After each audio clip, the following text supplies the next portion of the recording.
Public ಟೈಮ್ಸ್ಗೆ ಸ್ವಾಗತ. ಅವರಿಗೆ ನಾನೇನು ಮಾತಾಡಕ್ಕೆ ಹೋಗಲ್ಲ. ಇವತ್ತಿದ್ರು ಟಿಪ್ಪಣೆ ನಾನು ಇನ್ನೊಂದು ಇವತ್ತು ತ್ಯಾಗ ಮಾಡ್ತೀನಿ ಸಿಟ್ಟು ತ್ಯಾಗ ಮಾಡಿಬಿಡ್ತೀನಿ.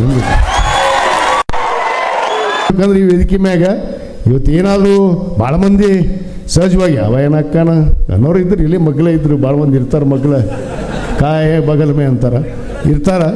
ಆಮೇಲೆ ಭಾಳ ಮಂದಿ ನಾನು ಆಗ್ಬಾರ್ದು ಅಂತೂ ಟಿ ವಿ ಒಳಗೆ, ಫೇಸ್ಬುಕ್ಕು, ಇನ್ಸ್ಟಾಗ್ರಾಮು, ವಾಟ್ಸಪ್ಪು ಹೊಯ್ಕೊಂಡಿದ್ದೆ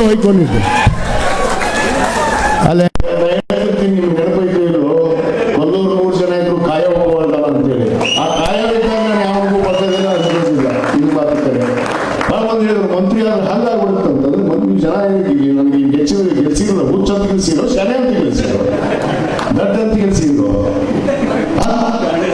ಅದಕ್ಕೆ ಅವ್ರಿಗೆ ನಾನೇನು ಮಾತಾಡಕ್ಕೆ ಹೋಗಲ್ಲ. ಇವತ್ತಿದ್ರು ಟಿಪ್ಪಣೆ ನಾನು ಇನ್ನೊಂದು ಇವತ್ತು ತ್ಯಾಗ ಮಾಡ್ತೀನಿ ಗೋಸ್ಕರ ಸಿಟ್ಟು ತ್ಯಾಗ ಮಾಡಿಬಿಡ್ತೀನಿ.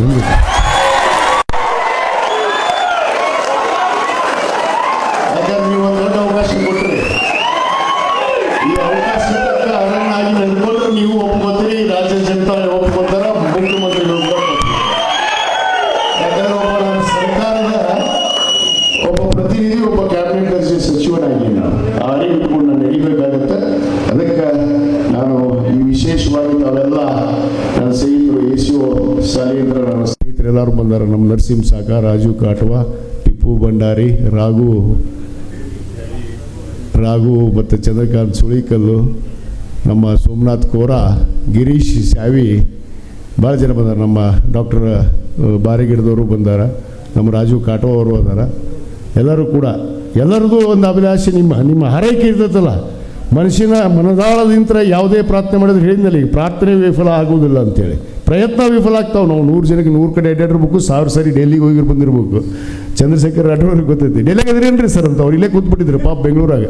ನೀವು ಆಗೋ ಮಟ್ಟ ಊರಿಗೆ ಹೋಗಲ್ಲ ಅಂದ್ರೆ ಅವರು ಹೀಗೆಲ್ಲ ಅವ್ರ ಪ್ರಾರ್ಥನೆ ಅಂತಾರೆ ಇದಕ್ಕೆ. ಅದಕ್ಕೆ ಆ ಪ್ರಾರ್ಥನೆ ಯಾವನ ಹತ್ರ ಆತ್ಮಸಾಕ್ಷಿಯಾಗಿ ವಿಶ್ವಾಸ ಐತಿ, ಅದು ಖಂಡಿತವಾಗಿ ಯಶಸ್ವಿ ಆಗುತ್ತೆ ಅನ್ನೋದಕ್ಕೆ ಇವತ್ತು ತಾವೇ ಒಂದು ಕಾರಣೀಭೂತರು ಅನ್ನೋ ಮಾತನ್ನು ಇವತ್ತು ಹೇಳ್ತಾ, ತಾವೆಲ್ಲರೂ ಬಂದು ಇವತ್ತು ಏನೇ ಒಂದು ಸಚಿವ ಸಂಪುಟದ ಒಂದು ಪ್ರಮಾಣ ವಚನದಲ್ಲಿ ಭಾಗವಹಿಸಿ, ಎಷ್ಟೋ ಜನ ಪಾಪ ಭಾಗವಹಿಸಿರಿ, ಒಂದಿಷ್ಟು ಜನ ಹೊರಗೆ ನಿಂತಿರಿ.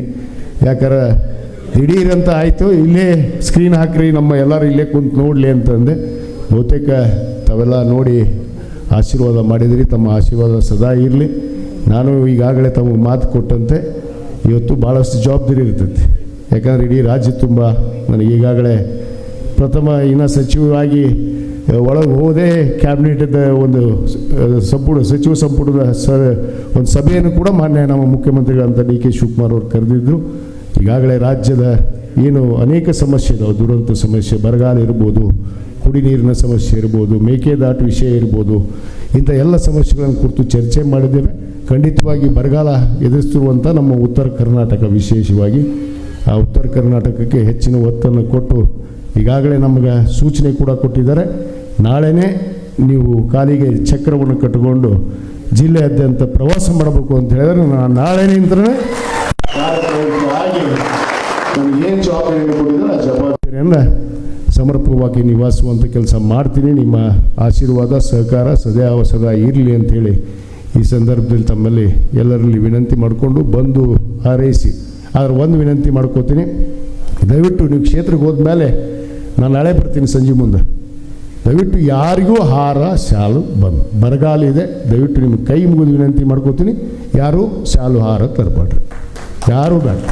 ನೀವು ಬಂದು ನನಗೆ ಒಂದು ಆಶೀರ್ವಾದ ಮೂಲಕ ನನಗೆ ಒಂದು ಹಾರೈಕೆಯನ್ನು ಹಾರೈಸಿ ಹೋಗ್ರಿ ಸಾಕು. ನನ್ನ ಮನೆಗೆ ಬರ್ರಿ, ಬಂದು ಒಂದು ನಾಷ್ಟ ಮಾಡಿ ಚಹಾ ಕುಡಿದು ಹೋದ್ರೆ ನನಗೆ ಭಾಳ ಖುಷಿ.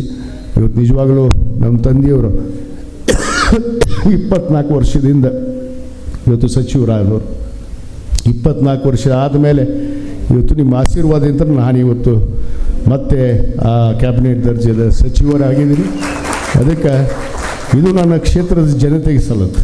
ಯಾಕಂದರೆ ಇದ್ರ ನನಗೆ ಕೀರ್ತಿ ಘನತೆ ನಂದೇನಲ್ಲ, ಇದು ಕ್ಯಾಬಿನೆಟ್ ದರ್ಜೆ ಅದು ನಿಮ್ಮದು. ವಿಜಯಾನಂದ ಕಾಶ್ಯಪ್ನವರು ಅಲ್ಲ, ನನ್ನ ಮತಕ್ಷೇತ್ರದ ಎಲ್ಲ ಸಮುದಾಯದ ಎಲ್ಲ ಜಾತಿ ಜನಾಂಗದ ನಾಯಕರು ಇವತ್ತು ಕ್ಯಾಬಿನೆಟ್ ದರ್ಜೆದ ಸಚಿವರು ಅನ್ನೋ ಮಾತನ್ನು ಇವತ್ತು ಭಾಳ ಸಂತೋಷದಿಂದ ಹೇಳಿ ತಮಗೆಲ್ಲರಿಗೂ ಆಗಮಿಸಿದ್ದಕ್ಕೆ ಮತ್ತೊಮ್ಮೆ ಹೃದಯಪೂರ್ವಕವಾದ ಧನ್ಯವಾದಗಳನ್ನು ಹೇಳ್ತೇನೆ. ತಾವೆಲ್ಲರೂ ಹೋಗೋದಿದ್ರೆ ಹುಷಾರಾಗಿ ರಾತ್ರಿ ಇಲ್ಲ ಬೆಳಗ್ಗೆ ತಾವು ಬಿಡ್ಬೋದು. ಹುಷಾರಾಗಿ ಹೋಗಿ ಯಾವ ರೀತಿ ಬಂದು ಇಲ್ಲಿ ಸುರಕ್ಷಿತವಾಗಿ ತಲುಪಿದರೆ ತಾವು ಸುರಕ್ಷಿತವಾಗಿ ಮನೆಗೆ ಹೋಗಿ ಇವತ್ತು ತಲುಪ್ರಿ ಅಂಥೇಳಿ ಆ ಭಗವಂತನಲ್ಲಿ ಪ್ರಾರ್ಥನೆ ಮಾಡಿ ಮತ್ತೊಮ್ಮೆ ಎಲ್ಲರಿಗೆ ಧನ್ಯವಾದ ಅರ್ಪಿಸಿ ನನ್ನ ಎರಡು ಮಾತು ಮುಗಿಸ್ತೇನೆ. ಜೈ ಹಿಂದ್, ಜೈ ಕರ್ನಾಟಕ.